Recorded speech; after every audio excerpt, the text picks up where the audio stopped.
ہوتا ہے۔ نبی اکرم صلی اللہ علیہ وسلم نے بھی اپنی زبان مبارک سے کئی ایک مثالیں دی ہیں۔ اللہ رب العزت کا بھی یہی اصول و ضابطہ ہے کہ اللہ رب العزت نے مثالیں بیان کی ہیں، اور یہاں آگے جا کر اللہ رب العزت ایک مشرک اور موحد کی دونوں کی مثال اور دونوں کا تقابل بیان فرمائیں گے۔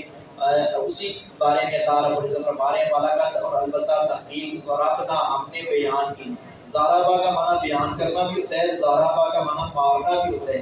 ضربنا بیان کی، اور البتہ تحقیق ہم نے بیان کی للناسی لوگوں کے لیے، فی ھذا القرآن، فی کا مطلب ہوتا ہے فی ھذا القرآن، ھذا اس القرآن، قرآن اس قرآن میں اللہ رب العزت فرماتے ہیں ہم نے بیان کیا ہے ان کے لیے، لوگوں کے لیے، من کل مثل، ہر قسم کی مثال، ہر قسم کی اللہ رب العزت نے مثال دے دی ہے۔ اچھی مثالیں بھی دی ہیں اور برے لوگوں کی مثالیں اس لیے دی ہیں کہ ان کو اللہ رب العزت نے دلیا بیٹ کر دیا، صفحہ روئے زمین سے مٹا دیا، ان کا نام و نشان ختم کر دیا تاکہ لوگ بھی ڈریں، تاکہ وہ یتذکرون، نصیحت پکڑیں۔ پچھلی اقوام کے جو اللہ رب العزت نے واقعات قرآن کریم میں مختلف مقامات پر ریپیٹ کیے ہیں، ان کا مقصد ہی یہی ہے کہ لوگ نصیحت پکڑیں۔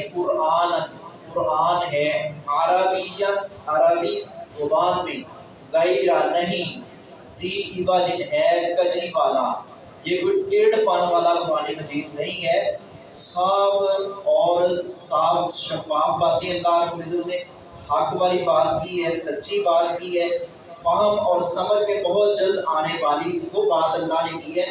جو تھوڑا سا بھی شعور رکھتا ہے اور سمجھنا چاہتا ہے اس کے لیے بہت آسانی ہے۔ وَلَقَدْ يَسَّرْنَا الْقُرْآنَ لِلذِّكْرِ فَهَلْ مِن مُّدَّكِرٍ، یہ آیت اللہ رب العزت نے ایک ہی صورت میں 3-4 مرتبہ دہرائی ہے، فرمایا ہے کہ یہ قرآن بہت آسان ہے کوئی نصیحت حاصل کرنے والا۔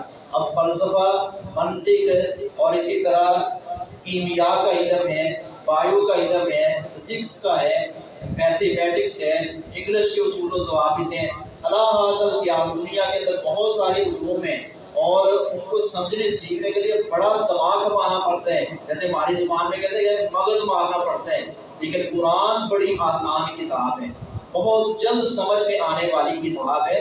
کاش کہ ہم سیکھنے والے اس کے مطالب، اس کے مفاہیم جو ہے ان کو دل میں جگہ دیں تو انشاءاللہ سمجھ آئے۔ اس کو کاجر بھی نہیں ہے، کوئی ٹیڑھ پن نہیں ہے، کوئی ایسی بات نہیں ہے کہ عقل سے باتہ دار ہو، لعلہم یتقون، تاکہ وہ ڈریں، تاکہ وہ لوگ ڈریں۔ اللہ رب العزت نے فرمایا یہ قرآن عربی زبان میں نازل کیا ہے، اس میں کوئی کاجروی اور ٹیڑھ پن نہیں ہے۔ مقصد کیا ہے کہ لوگ بس جہنم سے ڈریں، اللہ کے غضب سے ڈریں، اور اللہ کی رضا اور خوشنودی کو حاصل ہو جائے۔ اللہ عمل کی توفیق عطا فرمائے۔